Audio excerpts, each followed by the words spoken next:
Hello bachcho, let's see this question. This question says a man swims across the river which flow with the velocity of 3 km per hour due east.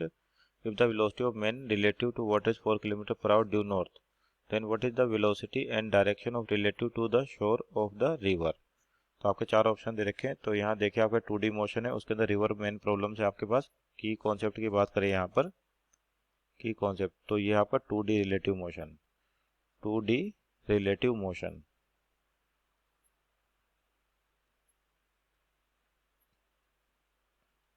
2D relative motion. तो देखिए आपको जो condition दे रखी है यहाँ पे, इसके according देखिए कि आपके पास क्या है कि रिवर है, जो आपका रिवर वेलोसिटी किधर है, 3 किलोमीटर पर आवर ईस्ट की ओर है, 3 किलोमीटर पर आवर ईस्ट की ओर, यानी कि हो गया v r velocity of river, यानी कि नॉर्थ डायरेक्शन आपके पास ये साउथ होगी, ये आपके पास ईस्ट और वेस्ट। तो रिवर वेलोसिटी आपके पास किधर 3 किलोमीटर पर आवर किधर ईस्ट की ओर, और velocity of man relative to water is 4 kilometre due north, यानी कि वेलोसिटी ऑफ आपके पास क्या मैन रिलेटिव टू वाटर, यानी कि v m r velocity of man relative to river आपको दे रखी है 4 किलोमीटर पर आवर, और किधर दे रखी है, ड्यू नॉर्थ दे रखी है, आपका इस डायरेक्शन में है।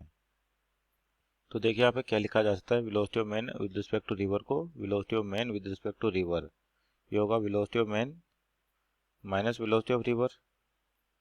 तो यहाँ पर अपने को मैन वेलोसिटी निकालनी, तो वेलोसिटी ऑफ मैन हो जाएगा velocity of man with respect to river plus velocity of river plus velocity of river. तो यानी कि आपके पास वी एम आर, यानी कि इसका और इसका रिजल्टेंट आपका वी एम होगा, तो यानी कि इसका रिजल्टेंट निकाले दो वेक्टर पर, अपन ने क्या किया यहाँ पर 90 डिग्री पर है, उनका रिजल्टेंट चाहिए, तो यानी कि इनका रिजल्टेंट निकालें, आपके पास दो वेक्टर 90 डिग्री पर है, तो क्या हो जाएगा सिंपल √a² और b², तो यानी कि लिख सकते हैं वी एम इक्वल टू √3 का स्क्वायर प्लस 4 का स्क्वायर, 3 का स्क्वायर प्लस 4 का स्क्वायर, तो हो जाएगा आपके 25 यानी कि 5, तो 5 किलोमीटर पर आवर। और डायरेक्शन की बात करें तो वेक्टर डायग्राम से डायरेक्शन निकाल सकते हैं, जो रिजल्ट वेलोसिटी ऑफ मैन आ जाएगी, वी एम आपका इस डायरेक्शन में आएगा, मान लो इसको थीटा, तो यहाँ से अपन टेन थीटा और निकाल, तो टेन थीटा ले अपन, तो टेन थीटा हो जाएगा परपेंडिकुलर अपॉन बेस, तो यानी कि यहाँ पर देखें तो परपेंडिकुलर कितना आपका 4 है, और बेस कितना है आपके पास 3, तो 4/3, तो 4/3, तो यहाँ से जो थीटा हो जाएगा टेन इनवर्स 4/3, यानी कि 53 डिग्री, आपके पास क्या वैल्यू होती है 53 डिग्री पर, तो एंगल हो जाएगा आपका 53 डिग्री। और कहाँ से लिया अपन ने, ये इस डायरेक्शन से ले रखा है, ये आपके पास कौन सी ईस्ट है और ये नॉर्थ है, तो यानी कि 53 डिग्री, तो आपके पास यहाँ पर 63 36, तो और यहाँ से देखें वेस्ट ऑफ नॉर्थ, तो आपके पास नॉर्थ ईस्ट है, तो यानी कि तो गलत हो जाएगा,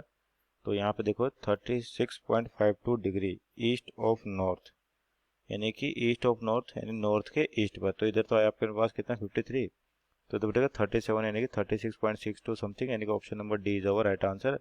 कि कितना 36.52 डिग्री ईस्ट ऑफ नॉर्थ यानी नॉर्थ के ईस्ट की ओर,